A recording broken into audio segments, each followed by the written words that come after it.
1.1 अरब dollar कर्ज के लिए मुज़ाकरात। IMF के वफ़द की वजारत खजाना आमद। तारुफी सेशन हुआ। इस्लामाबाद के होटल में बाकायदा मुज़ाकरात। वज़ीर खजाना IMF के साथ मुस्बत अंदाज में काम करने के लिए पुरज़्म। मोहम्मद औरंगज़ेब की तमाम तरजीही निकात पर अमल दरामद की यकीन दहानी। FBR महसूलात में इजाफे का प्लान पेश। गर्दिशी कर्जों में कमी के लिए इकदाम से आगाह किया। दूसरी जानिब आलमी बैंक का भी पाकिस्तान से ताउन बढ़ाने का फैसला। वज़ीर खजाना से आलमी बैंक के कंट्री डायरेक्टर की मुलाकात हुई। मोहम्मद औरंगज़ेब की FBR में इस्लाहात के लिए फाइनेंसिंग की अपील। वज़ीर आज़म की ज़ेर सदारत इजलास 5 साला मुआशी रोड मैप का जायजा लिया गया। महंगाई और गुर्बत में कमी, रोजगार की फराहमी रोड मैप का हिस्सा।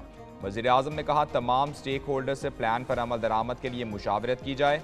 वक्त ज़ाया किए बगैर मुल्क की मईशत के इस्तेहकाम और तरक्की के लिए मनसूबों पर अमल दरामद यकीनी बनाया जाए। वज़ीर आज़म शहबाज शरीफ से कतर के सफ़ीर भी मिले। वज़ीर आज़म ने कहा गैर मुल्की सरमायाकार पाकिस्तान में सुन्नी इत्तेहाद खाली हाथ मखसूस नशिस्तें नहीं मिलेंगी। पेशावर हाई कोर्ट ने दरख्वास्त खारिज कर दी। हाई कोर्ट के 5 रुकनी बेंच ने मुतफिका फैसला सुनाया।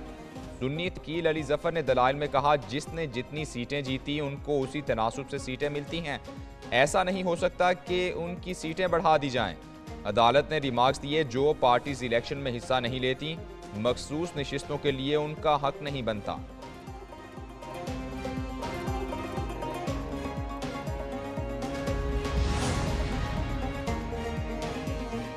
तहरीक इंसाफ के रहनुमा इलेक्शन कमीशन पर बरहम। असद कैसर की चीफ इलेक्शन कमिश्नर पर संगीन इल्जाम तराशी। कहा चीफ इलेक्शन कमिश्नर को PTI की 20 नशिस्तें नून लीग को देने का टास्क मिला था।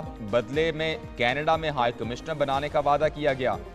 बैरिस्टर गौहर बोले साजिश के तहत रीकाउंटिंग में उनके उम्मीदवारों को हराया जा रहा है। कानून के मुताबिक दोबारा गिनती नहीं हो सकती। अदलिया दोबारा गिनती रोके वरना बदअमनी फैलेगी।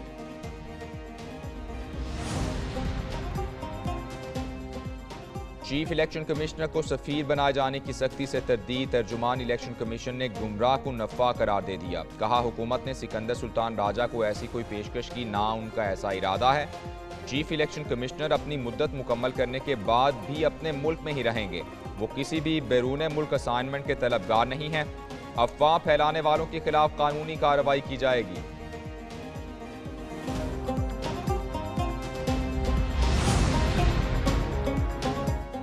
सुन्नी इत्तेहाद काउंसिल की कोर कमेटी का इजलास। लतीफ़ खोसा, सलमान अकरम राजा, शुएब शाहीन की शेर अफजल मरवत पर तनकीद। इजलास में बानी चेयरमैन के केसेस और पेशावर हाई कोर्ट के फैसले पर मुशावरत। बुशरा बीबी की सिक्योरिटी पर तशवीश। अली अमीन गंडापुर ने वज़ीर आज़म से मुलाकात पर आगाह किया। शुरका ने कहा कि रीकाउंटिंग में नशिस्तें छीनी जा रही हैं। इजलास में सेनेट इंतखाबात के लिए उम्मीदवारों पर गौर किया गया।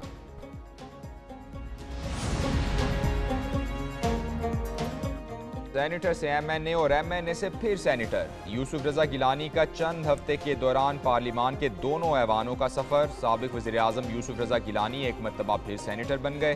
पीपल्स पार्टी के रहनुमा 204 वोट लेकर सेनेटर मुंतखब हुए। सुन्नी इत्तेहाद काउंसिल के इलियास मेहरबान 88 वोट ले सके। पीपल्स पार्टी ने सिंध से भी सेनेट की दोनों खाली नशिस्तें जीत लीं। सैफुल्ला धारेजो और असलम अब्रो सेनेटर बन गए। बलोचिस्तान से पीपल्स पार्टी, नून लीग और JUI एक एक नशिस्त जीत गईं। अब्दुल कुद्दूस बजिंजो, दोस्तीन डोमकी और अब्दुल शकूर ऐवान बाला के रुकन मुंतखब। सेनेट का ज़िमनी इलेक्शन। वज़ीर आज़म शहबाज शरीफ ने कौमी असम्बली में वोट कास्ट किया। कायद मुस्लिम लीग नून नवाज शरीफ ने भी वोट डाला।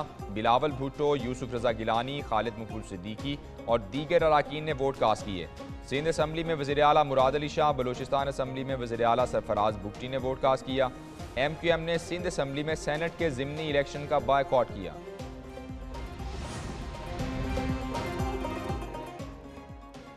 वज़ीर आज़म की तरफ से की गई पहली तयनाती ही मुतनाज़ा बन गई। पीपल्स पार्टी के एहतजाज पर शहबाज शरीफ का नोटिस। जफर महमूद की चेयरमैन इरसा की तयनाती का नोटिफिकेशन वापस ले लिया। मुतालिका इदारों को आगाह कर दिया गया। वज़ीर आज़म ने तयनाती पर काबीना डिवीज़न और वजारत पानी और बिजली से रिपोर्ट तलब कर ली। वज़ीर आज़म पीपल्स पार्टी और सिंध हुकूमत की मुशावरत से नया चेयरमैन इरसा तयनात करेंगे। निगरान हुकूमत का जारी करदा ऑर्डिनेंस भी वापस लिया जाएगा।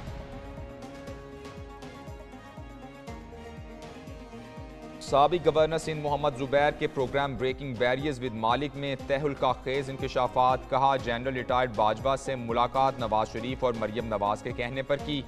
अगस्त 2020 में मेरी जनरल रिटायर्ड बाजवा से पहली मुलाकात हुई, जिसके बाद मुझे तर्जुमान बनाया गया था। जनरल रिटायर्ड बाजवा से मेरी दूसरी मुलाकात 7 सितंबर को हुई थी। अगर मैं ज़ाती तौर पर मिला था तो मुझे तर्जुमान क्यों बनाया गया? मुनशियात फरोश अब नहीं बचेंगे। बगैर रजिस्ट्रेशन कोई भी गाड़ी सड़क पर नहीं आ सकेगी। सिंध के सीनियर सूबाई वजीर शर्जील मेमन सूबे की तरक्की के लिए पेश। महकमा एक्साइज का नारकोटिक्स कंट्रोल यूनिट मुकम्मल फाल होगा। आला सतह इजलास में बड़े फैसले। शर्जील इनाम मेमन ने कहा, टैक्स नादहिंदा तमाम गाड़ियों को तहवील में ले लिया जाएगा। Commander Bahrain national guard Sheikh Mohammed bin Isa bin Salman की सरबराह पाक फ़ज़ाइया air chief marshal Zaheer Ahmed Babar Sidhu से मुलाकात हुई। ISPR के मुताबिक मुलाकात में मुश्तरका दिलचस्पी के मुख्तलिफ शोबों पर बातचीत की गई। एयर चीफ ने दोनों ममालिक के गहरे बरादराना ताल्लुकात पर जोर दिया। सदर मुमलिकत आसिफ जरदारी का चीन के हममनसब शी जिनपिंग को खत तहनीती पैगाम पर शुक्रिया अदा किया। चीन के साथ ताउन बढ़ाने के अज़्म का इआदा किया। कहा, पाकिस्तान और चीन महज पड़ोसी नहीं, आहिनी भाई भी हैं। दोनों मुल्कों की दोस्ती इलाकाई अमन, इस्तेहकाम और तरक्की के लिए कलीदी हैसियत रखती है। पाकिस्तान और चीन ने इक़्तिसादी राहदारी समेत दो तरफ़ा ताउन के मुख्तलिफ शोबों में नुमायां पेशरफ्त की हैं। पंजाब का अगले 3 माह का बजट मंजूर कराने का फैसला। गवर्नर ने पंजाब असम्बली का इजलास तलब कर लिया। इजलास आज सुबह 11 बजे होगा। नोटिफिकेशन जारी। स्पीकर मलिक अहमद खान इजलास की सदारत करेंगे। पंजाब हुकूमत अगले 3 माह और पिछले 9 माह का बजट असम्बली से मंजूर कराएगी।